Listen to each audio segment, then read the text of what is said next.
introduced us, but yeah, my name is Faris. I'm Hinds. And we did our research on vehicle docking triangulation, and yeah, just We have a little video here for you guys of the vehicles.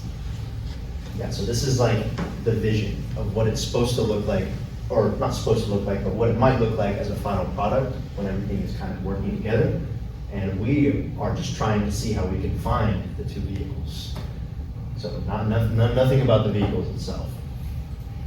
That's where other people come in. So, yeah, so the goal, we have two vehicles, a leader and a follower, and the end goal is to get them docked without any human intervention, autonomously, right? So the first step is to determine the positions, X, Y, and Z, and the orientations. We don't typically use Euler representations, roll, pitch, and yaw, but that's one way to look at it. So to do this, we have the trailing vehicle, imaging beacons on the leading vehicle, and then that's where we get the measurements, which we'll get into later. Our work was based off of PhD dissertation by Jason Morris titled Automated Spacecraft Docking using a vision-based relative navigation sensor. So all this math was used to do like outer space, so we won't be getting as yeah. So here's kind of a visualization of everything. This is going to be the target frame, the sensor frame, and that's going to be the target frame. So they have two different separate axes that they work on. R sub S is going to be the vector from the target frame to the sensor frame. R sub I is going to be the vector from the target frame to the beacons, and the R sub I is always going to be fixed, so we know where the beacons are on the leading vehicle.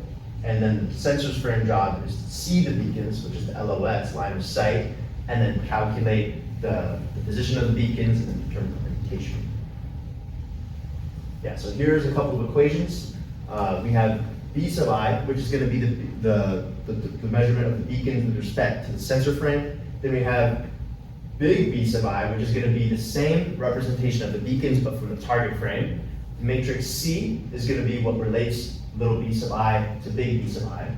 And C is going to be the direction cosine matrix with respect to P, where P is the tangent of, so this is recently learned, this is what I originally thought was going to be the Euler angles, the P, but it actually is not. It's going to be one singular rotation over one axis, which is why this is originally made to do in space. You don't have to worry about gravity when you're in space. You can simply rotate around one axis. So our goal is to find the R sub S and P that minimizes the difference between the two representations of the beacons. So this is the Jacobian. In the paper, it's called the measurement sensitivity matrix. It tells us how drastically we need to change our current initial guess. This is going to be the partial with respect to the position, and this is going to be the partial with respect to the orientation of the target vehicle. So this is kind of a pipeline of how it works. You start with an initial estimate. This can be gathered from GPS, radar, any other sort of long distance measurement that you can kind of get a general direction of where the target is with respect to the sensor. You plug that guess in, it calculates the difference, the residual, which is actually zero initially, because we have nothing to go off of. Then we calculate the measurement sensitivity matrix, as it says there. Then you plug that in, calculate the correction. This little block right here is the error covariance matrix that tells us how accurate our results are. Then we check the convergence criteria. If it converges to where we want it to be, we stop the program. If it does not, we update our current guess using the calculated correction. If our current guess diverges, as in there are too many iterations, we stop the guess, or we just stop the program. If not, we take that updated guess and put it back in and run it all the way back again. So this is actually kind of similar to ARIA's, where it's an optimization problem. We want to get it as close to the converged expected value as you want it to. Yeah, so here is an example of what our MATLAB program looked like. This is just the Jacobian, so the H, the measurement sensitivity matrix that I showed you on a couple slides ago. This is just a simple program, as you see here. Our partial with respect to partial with respect to position, and then partial with respect to orientation. That's just one function.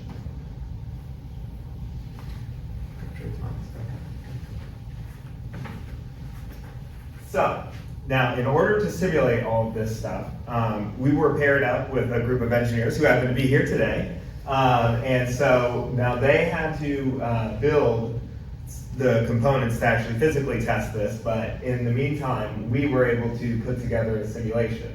So we used CAD to simulate the beacons. These represent like the geometric locations of the beacons, not necessarily the vehicles, just the locations of the vehicles. And so we were using the data points from, or in that 3D space from all those vertices to simulate our algorithm. Now, there were some limitations to this. We ran into an issue where in like 3D computer graphics, the viewing window does not work like a lens, and so there isn't really a focal length, whereas so our algorithm utilizes a focal length for the X values, and when we compared our CAD simulations, some of the real world testing, we had issues there because we had a dynamically changing X value, where in the real world testing, that's not supposed to be the case. So here you can see some of our setups for the real world testing. We have a jig holding the beacons that the engineers put together, and we use a tripod to precisely hold this camera that is used to detect the beacons. So in our testing, here are some of our resultant vectors. So when we had the beacons at a distance of 3.2 meters, you can see in our R sub I vector for the X coordinate, we are pretty close to 3.2 meters. Now we had some oddities in our Y-axis, and then you can also see, so this is with the camera pointed straight at the beacons, and our P, which represents the orientation, is pretty much 0. So we had some good results at 3.2 meters. And in fact, they got a little worse the closer we got. As you can see, 1.35 versus 1.43. So in the paper, they outlined using a PSD to measure the beacon distance. And so, so the engineers were working on getting a PSD to work for a portion of our project, but in the meantime, there was also a camera that we were using. So there were some limitations to this camera. It had quite a low resolution, which affected the distance that we could use the camera at. It also did not have an autofocus or any way to send the focal length to our code. And so whenever that test where we were at 3 meters and then the 1 meter test, we had to recalculate what the focal length was in that test. And so, yeah, the issue is we can only test static positions with the camera that we have. Eventually we got the PSD to work, which is much more accurate, and it doesn't require the focus adjustment. So we are able to move the PSD forward and constantly be getting out values without having to recalculate the focal length. So here you can see this is actually the trike, and we have a new configuration of beacons that we were using for the PSD, and we got real good results with the PSD. We were able to move it forward and keep getting new values out. Oh. I don't know what happened What? to that slide. Okay. There was another slide, basically like what we learned. Oh, there it is. Okay, yeah. Just wondering. Yeah, so we learned that when you simulate things on a computer, and I would like to believe that it's like, no, it'll always line up with the real world, but it doesn't. Not always. Yeah, that is something the engineers told us initially. I was like, maybe it won't be too bad. It was pretty bad. Yeah. But that was our whole job, was making it better.